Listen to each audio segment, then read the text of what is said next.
नमस्कार देवियों और सज्जनों। हम लोग 24वीं रामायणी की साखी पर वार्ता कर रहे थे और इसमें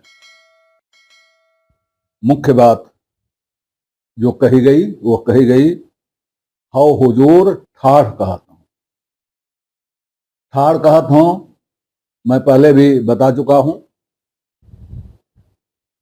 ठाढ़ कहने का मतलब कबीर कह रहे हैं कि मैं सोच समझ के होशो हवास में कह रहा हूं। एक तरह से वो कह रहे हैं कि मैं इसका साक्षी हूं, मैं इसका दृष्टा हूं, मैंने यह अनुभव कर लिया है और यह पक्का है कि हाउ हुजूर आप स्वयं ही स्वामी हो।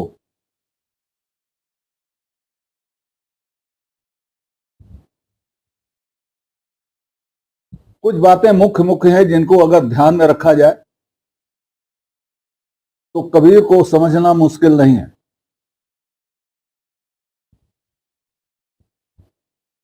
पहली बात तो यह है कि सारे देवी देवता उनको 33 करोड़ मानो और चाहे 35 करोड़ मानो, वो सब हमारे ही बनाए हुए हैं। इसमें से कुछ तो ऐसे हैं जो हमें दिखाई देते हैं, जैसे चंद्रमा, सूर्य, मंगल, बुध, बृहस्पति, शुक्र, शनि,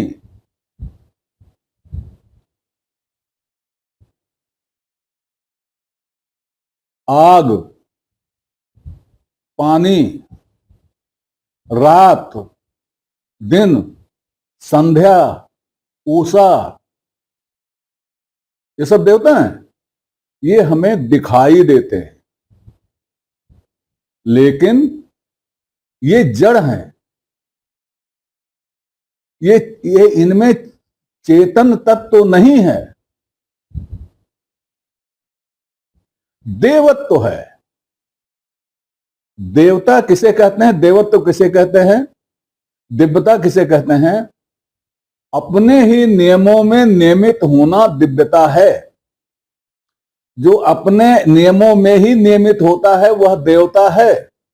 ऐसी मान्यता थी और ऐसा ही समझा गया है। तो ये सारी चीजें जितनी भी हैं, पानी, अग्नि, ये सब जो है अपने ही नियमों से नियमित हैं, इसीलिए इनमें देवता है और ये समर्थ हैं। और कहा रामचरितमानस में, समर्थ को नहीं दोष गोसाई, रवि सुरसर पावक की नाई। अगर ये चैतन्य होते तो हम इन पर दोषारोपण करते, हम इनके पास पहुंच जाते कि तुमने मेरी खेती क्यों बहाई, तुमने मेरा घर क्यों जलाया, पहुंच जाते। लेकिन हम जानते हैं कि हम नहीं पहुंच सकते, पहुंचना बेकार है, कुछ कहना बेकार है, ये जड़ है। तो इसलिए हम इनको दोष नहीं देते और इनको दोष नहीं लगता। जड़ है तो दोष क्या लगेगा? तो कुछ तो जड़ हैं, कुछ ऐसे हैं जिनको हम महसूस करते हैं।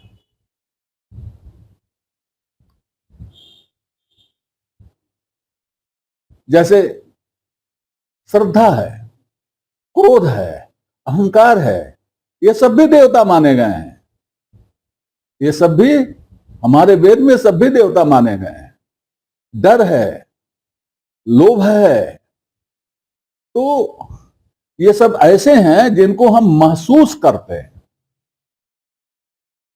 कहीं दिखाई नहीं देते, महसूस करते हैं। और कुछ ऐसे हैं जो महसूस करने पर महसूस होते हैं। जब हम अपना भाव उन्हीं में लगा देते हैं तब महसूस होते हैं, अन्यथा नहीं महसूस होते। ये सब तो ऐसे हैं जैसे वाणी है, अहंकार है, ये तो अपने आप महसूस हो रहा है, श्रद्धा है, महसूस हो जाता है। लेकिन वो कुछ ऐसे हैं जो महसूस नहीं होते, जबरदस्ती महसूस करना पड़ता है। उन देवताओं का भी नामकरण हम ही ने किया है, और वो बहुत बड़े बड़े देवता हैं। तो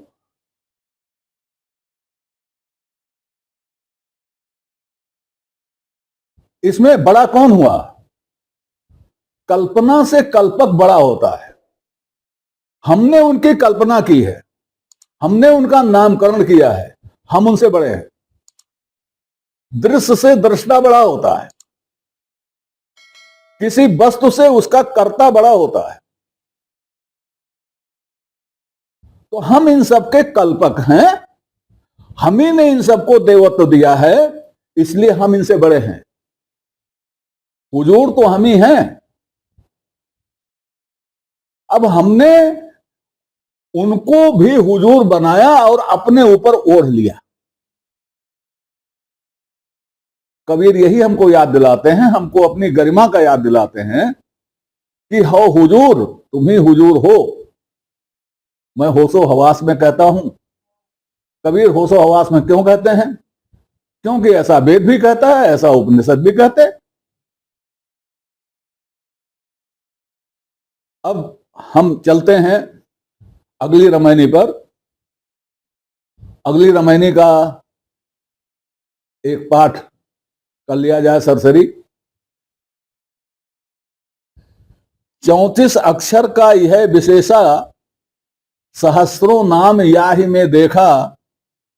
भूल भटक नर फिर घट आया, होत अजान सो सबन गमाया। खोजहि ब्रह्मा विष्णु शिव शक्ति, अनंत लोक खोजहि बहु भक्ति।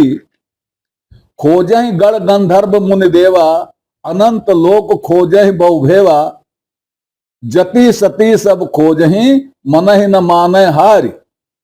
बड़बड़ जीव न बाची हैं, कहाँ ही कबीर पुकार।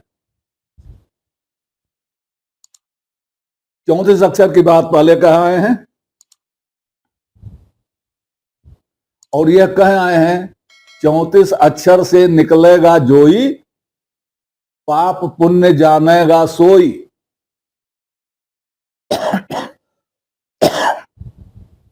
अब उसी 34 अक्षर की विशेषता फिर और बता रहे हैं कि 34 अक्षर को 34 अक्षर न समझिए। जितना भी वाणी जाल है, यह जो मैं बोल रहा हूं ये भी वाणी जाल है। जितना भी वाणी जाल है दुनिया में फैला हुआ, किसी भी भाषा का हो, वो इन्हीं अक्षरों में है। 34 तो एक प्रतीक है, कहीं 34 है, कहीं 26 है, कहीं कुछ है, कहीं कुछ है, लेकिन है सब अक्षर ही। तो 34 अक्षर से खाली हिंदी के 34 अक्षर या संस्कृत के 34 अक्षर न समझिएगा। 34 अक्षर से सारे अक्षर समझिएगा, हर भाषा के समझिएगा। और जितना कुछ है यह वाणी जाल है। यही जब हम बोलते हैं तो वाणी जाल होता है, और यही जब हम लिख देते हैं किताब तो शास्त्र जाल हो जाता है। आखिर हम प्रवचन किस बात का करते हैं? शास्त्रों का ही तो प्रवचन करते हैं। शास्त्र पढ़ लिया, प्रवचन करने बैठ गए, या प्रवचन किया, किसी ने लिख लिया, शास्त्र हो गया। यही तो चल रहा है। तो सारा वाणी जाल, चाहे वो लिखित हो और चाहे वो बोला गया हो, सब इन्हीं 34 अक्षरों में है। अब यही कह रहे हैं 34 अक्षर का यह विशेषा, सहस्रों नाम याहि में देखा। 34 अक्षर की ही विशेषता है कि सहस्रों नाम इसी में देखा जाता है, इसी में है। सहस्रों नाम का मतलब किसी के 1000 नाम मत समझिएगा। सहस्रों नाम का मतलब यह है कि सहस्रों चीजें, अनगिनत चीजें इसी में हैं। इतिहास भी इसी में है, भूगोल भी इसी में है, दर्शन भी इसी में है, राम भी इसी में है, रहीम भी इसी में है, मोहम्मद भी इसी में है, ईसा भी इसी में है, सब तो इसी में है। इसके बाहर क्या है?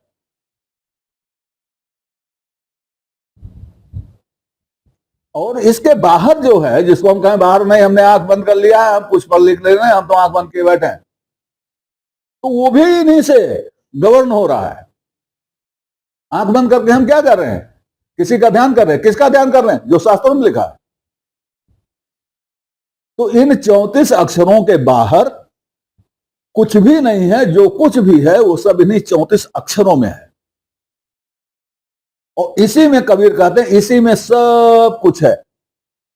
जितने की ढोल पीटी जा रही है वो सब इन्हीं में है। अब आगे, भूल भटक नर फिर घट आया।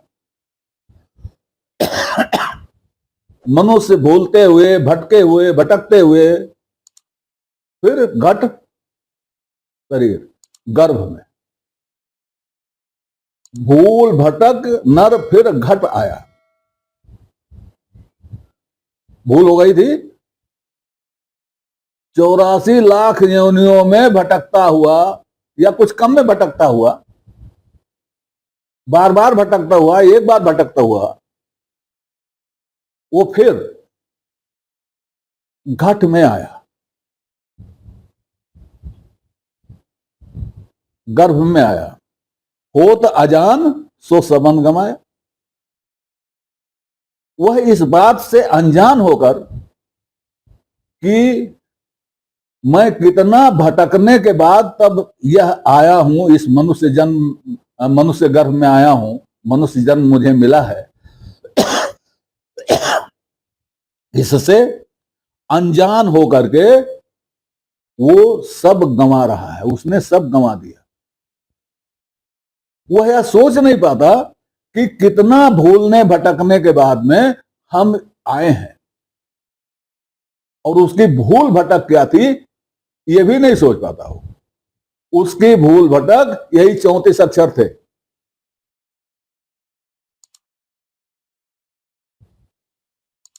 आगे मिलेगा। कबीर कहते हैं, गायत्री जुग 4 पढ़ाई, कहो कि मोह तरा किन भाई। चारों जुगों से गायत्री पढ़ाई जा रही है। कबीर कहते हैं, भाई मुझको उसका नाम बता दो जो गायत्री पढ़ के तर गया। उसका नाम बता दो जो वेद पढ़ के तर गया। उसका नाम बता दो जो शास्त्र पढ़ के तर गया। एक नाम भी आपको नहीं मिलेगा। वेदज्ञ हो गया, वो शास्त्रज्ञ हो गया, विद्वान हो गया, ज्ञानी भी हो गया, तरा नहीं। तो भूल भटक नर फिर घट आया, होत अजान सो सबन गमाया। और कबीर कहते हैं कि तुम्हारी क्या औकात है? अरे उसको, सत्य को खोजने में तो ब्रह्मा और विष्णु, शिव और शक्ति सब लगे हुए हैं। उसको खोजने में ब्रह्मा, विष्णु, शिव और शक्ति सब लगे हुए हैं। कैसे लगे हुए हैं? अभी मैंने बताया कि ये हमारे द्वारा रचे पात्र हैं, और हम इनको कहानी के अनुसार हमने इनको रचा है और चूल से चूल बैठाला है। इतना बढ़िया चूल से चूल बैठाला है कि सहसा हमको यकीन नहीं होता कि ये फिक्शन है। फिक्शन समझ रहे होंगे आप? कहानी को फिक्शन कहते हैं। तो हम समझ ही नहीं पाते कि ये कहानी है। और ऐसा हमारे शास्त्रों के लिए ही नहीं है। मैं चुनौती देता हूं। प्रबुद्धों की बात, जो बहुत प्रबुद्ध है उनकी बात तो नहीं करता, लेकिन अधिकांश लोग हैं उनको आप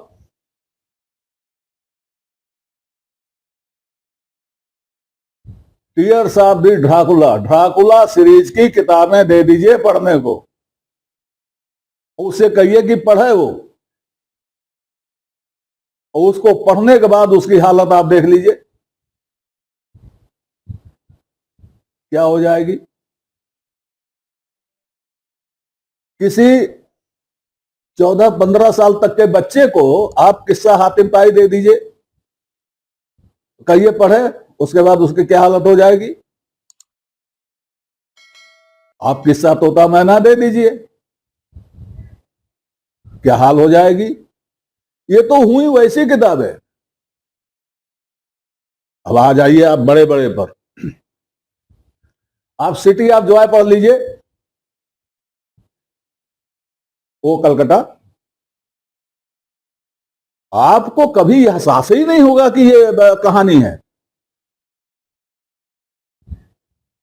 ऐसा लिखा गया है जैसे लगेगा कि ये घटना घटी है, ऐसे ऐसे ऐसे।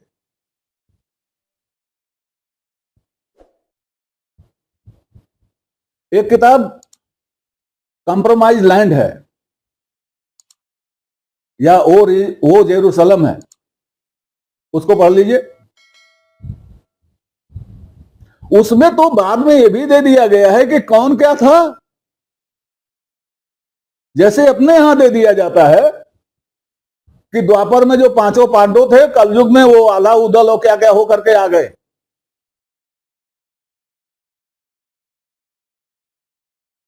इसी तरह से मिरेकल्स है, उसको पढ़िए।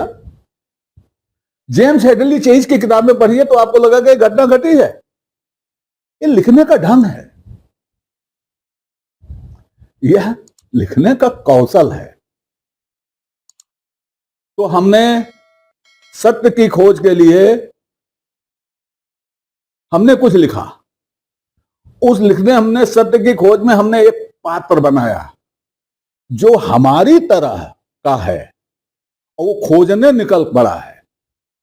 तो हम अपनी बातें जो हैं हम उससे कहलवाएंगे और उसी का लस्तका लेके कोई अगला चरित्र रचेंगे और फिर कहानी आगे बढ़ाएंगे और कहानी इतनी मोटी हो जाएगी। तो देखिए जितने हमारे शास्त्र हैं उसमें क्या है, सब खोज ही रहे हैं। विष्णु भी खोज रहे हैं, जो पात्र हैं विष्णु भी खोज रहे हैं, ब्रह्मा भी खोज रहे हैं, शिव भी खोज रहे हैं, सती भी खोज रहे हैं, सब खोज रहे हैं, कोई पा नहीं रहा है। जो पात्र रचे गए वह पात्र खोज रहे हैं। कबीर पहले कहाए हैं कि कोई जीते जागते लोग नहीं है। सतोगुणी जिसमें सतोगुण की अधिकता थी वो विष्णु समझ लीजिए उसको, रजोगुणी को ब्रह्मा समझ लीजिए, तमोगुणी को शिव समझ लीजिए। बस कहानियां चल निकली। तो खोजें ब्रह्मा विष्णु शिव शक्ति, उस एक सत्य की खोज में लगे हुए हैं। अनंत लोक खोजें बहुभक्ति, और अनंत लोक जितने लोग हैं, जितने लोग हैं वो अनंत लोकों में खोज रहे हैं। भक्ति में पड़े हुए वह अनंत लोकों में खोज रहे हैं उसको, उस एक को।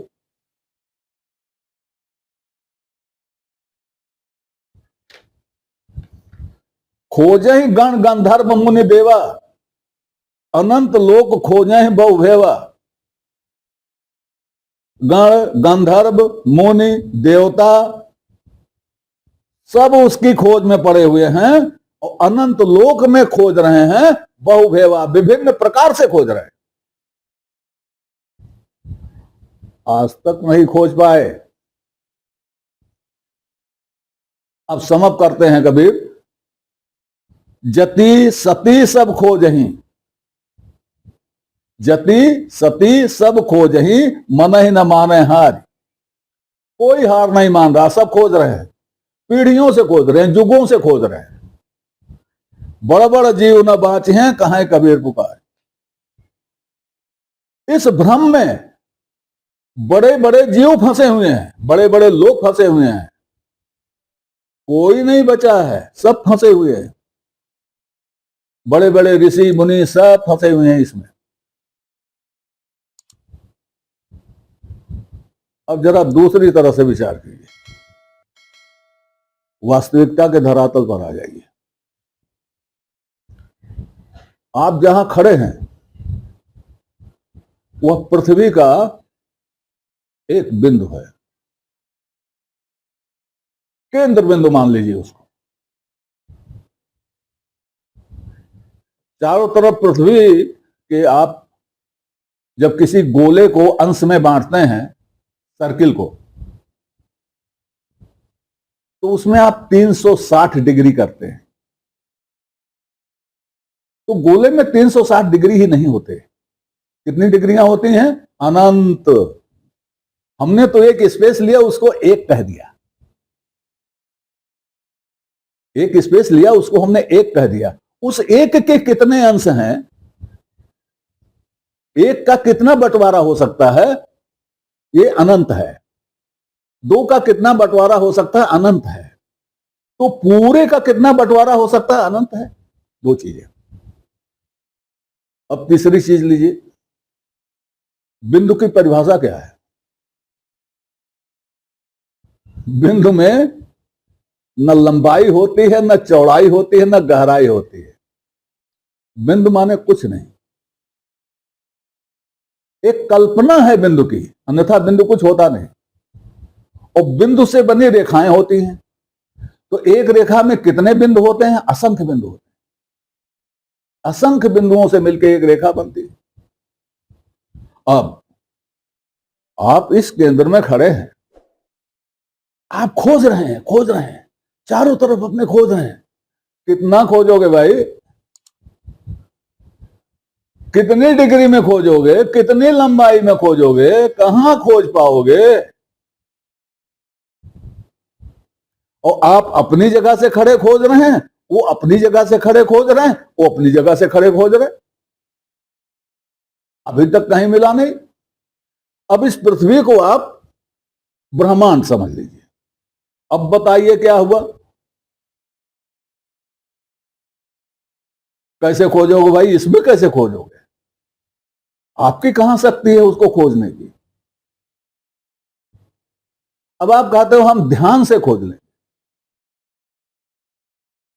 छलावा है। ध्यान से आप खोज लेंगे, लेकिन बाहर नहीं, क्योंकि बाहर जैसे जाएंगे तैसे वो बट जाएगा, आप खोज नहीं पाएंगे। अगर आपको बिंदु की तलाश है, अंदर आइए। आप वृत्त में कहीं भी हो, केंद्र निश्चित है। आप केंद्र की तरफ आइए। उसी तरह से आप कहीं भी हैं, चारों तरफ आप हाथ पैर मारेंगे, आपको कुछ नहीं मिलेगा। आइए, अंदर आइए। क्यों? हो हुजूर ठाड़ कहत हो, तत्पश्चात तद्भवत तदासीत, स एष आत्मा तत्त्वमसि। तो ये जो लोग खोज रहे हैं, ये ऐसा नहीं कि आप निकलेंगे तो पाएंगे कि वो खोज रहे, वो खोज रहे, ऐसा नहीं। शास्त्रों में खोज रहे हैं। जब आप शास्त्र पढ़ेंगे तो उसमें आप पाएंगे कि ये सब लोग खोज रहे हैं। एक से एक कहानियां हैं, उसमें से एक कहानी अभी आगे आएगी। वो लोग ध्यान से सुने और कहानियों को ध्यान से देखें जो ये कहते हैं कि कबीर कम पढ़े लिखे थे।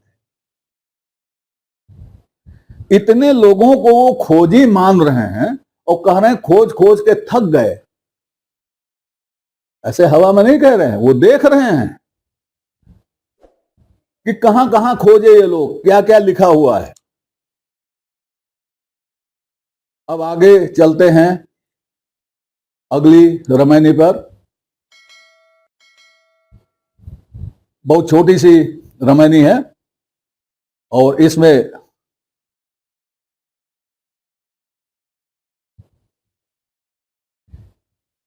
बड़ी रामायणी है और इसमें आगे ये जो इसमें इस रामायणी में जो कहा गया था, भूल भटक नर फिर घट आया, उसको और विस्तार दिया गया है। उसको अगले अंक में बताएंगे। तब तक के लिए नमस्कार। आपसे निवेदन है कि श्रृंखला को अपनी लाइक दें, इसको सब्सक्राइब करें और कमेंट बॉक्स में जाकर अपनी टिप्पणी प्रस्तुत करें, अपनी जिज्ञासा व्यक्त करें, अपने प्रश्न पूछें। यथा समय आपकी जिज्ञासाओं और प्रश्नों का समाधान करने का प्रयास किया जाएगा। धन्यवाद।